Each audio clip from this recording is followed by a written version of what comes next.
Are you an athlete who feels like you're constantly in the rehab phase and you just can't get back to full training? Then this video is going to be for you. I've made all the mistakes during rehab. I've been in there plenty of times, and ultimately doing these things has just cost me time and it's cost me joy. Today I'm going to show you what these mistakes were that I made, and if you're someone who's already making these mistakes, I'm going to tell you what to do about it so you don't have to keep making them and you can get back to enjoying training and having good results. Alright, we're not going to fluff around too much, we're going to get straight into it. Number one, you're constantly ignoring pain. And this is specifically pain that doesn't settle or it gets worse whilst you're training. I made this mistake plenty of times. I would always ignore pain because I thought if I ignored it, then it didn't exist. And when you look back at the thought process of that, you realize how dumb that actually was. But day to day, I actually see it all the time, and it's something that people just seem to do. They think if I ignore this, it'll just go away and it won't bother me anymore and I won't have to worry about it. But in reality,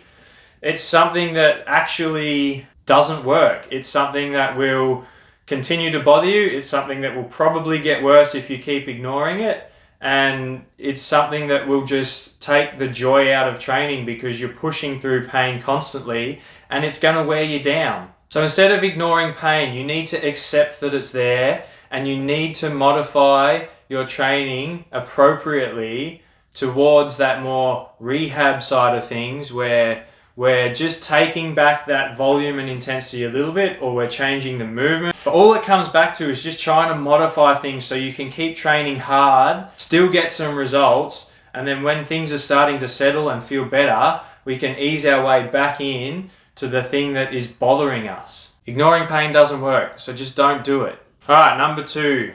This is training with too much volume during your rehab. And I, again, made this mistake all the time. Back when I used to play cricket, I had patella tendon issues in my knee. And at the time, the rehab team that was helping me kept telling me I had to keep bowling cricket balls because my tendon still required load.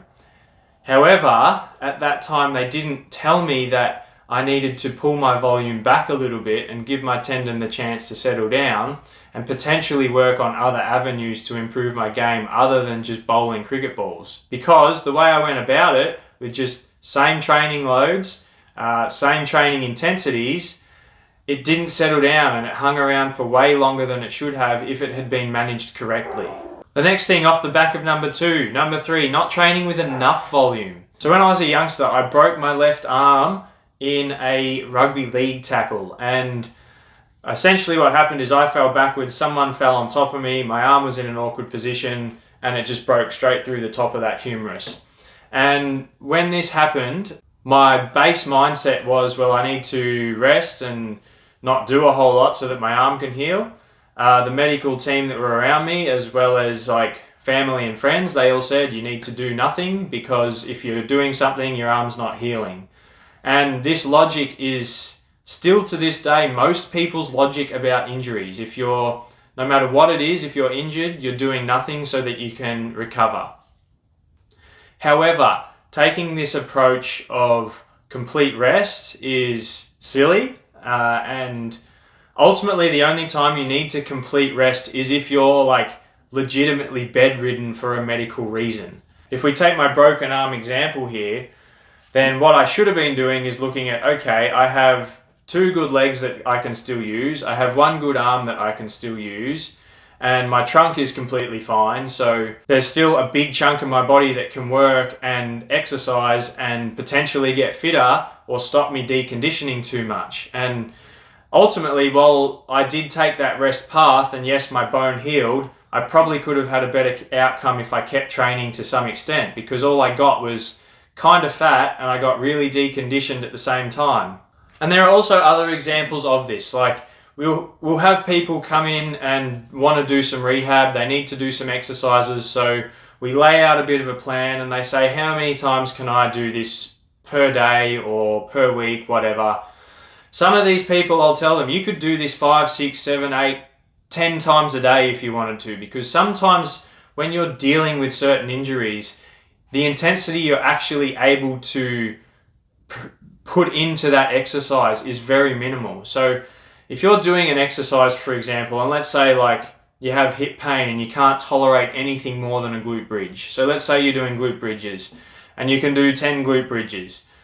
That's not a very stressful stimulus, okay? So you could do 10 glute bridges, take 40 minutes off and come back and do another 10 glute bridges. And you could repeat glute bridges literally all day if you had the resources to do that. Obviously, some people don't have that luxury of having time where they can just dedicate most of their day to rehab. But if you had the opportunity to do something 10 times a day, and it's going to help you stay in some level of conditioning and get some level of stimulus into the tissue that we're trying to train, you could theoretically do that. But again, not everyone has that luxury, but I'm just trying to show you what you could be doing in terms of training volume, provided the stress is appropriate. So doing nothing is not a good idea. Overdoing it is not a good idea. You need to try and find the middle ground somewhere in there. And that brings me into number 4, and the issue with this part of rehab is not having a plan and just winging the plan, okay? So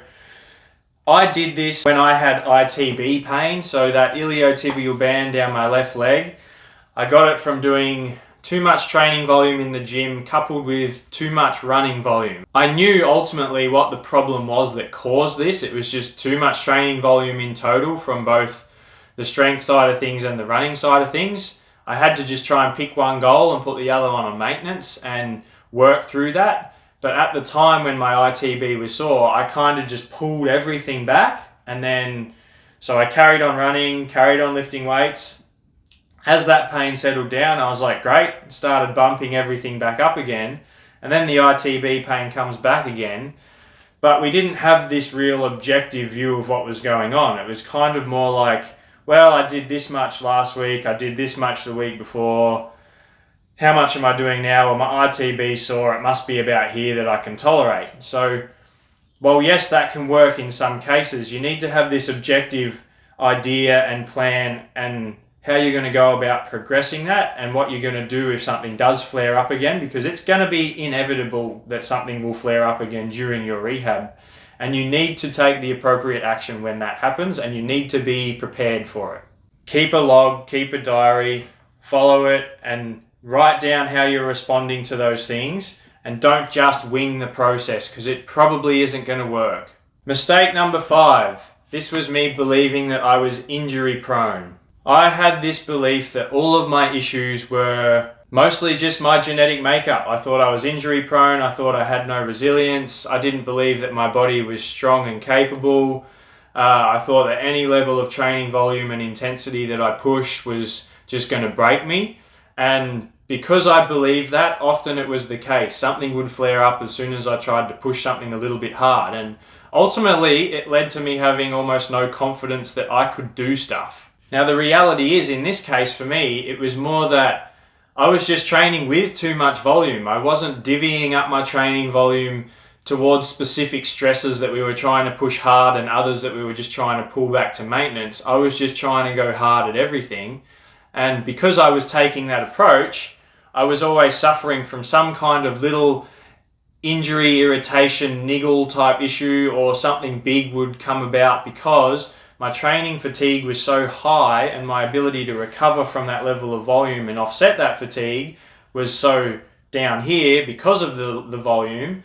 I wasn't actually making any real progress, and I was getting injured all the time. And because of that level of stress, feeling fatigued, feeling tired, not recovering, you get a bit flat, and then you do start to feel injury prone. I would go as far as saying most people who think they're injury prone literally just have a training stress and recovery problem. It's not because you are actually injury prone. Yes, your genetics can dictate how much training volume you can tolerate, but comparing yourself to everybody else and how much training volume they do is completely useless, because you are not them. You are you, and you can only do as much as what you can do. And so you need to be able to objectively follow where you're at, where you need to go, and stay on that path. Because if all you're doing is whinging about how you're injury prone, you're never actually going to stop being injury prone. Okay, there's my 5 mistakes. If you've got any other mistakes that you've made, please comment them below. But I made all these mistakes so you don't have to. Go ahead, get your rehab sorted, get back to full training and enjoy the process, get some results. And off that last point, if you do think you are injury prone, please click on this video here because it's going to show you how to get past being injury prone.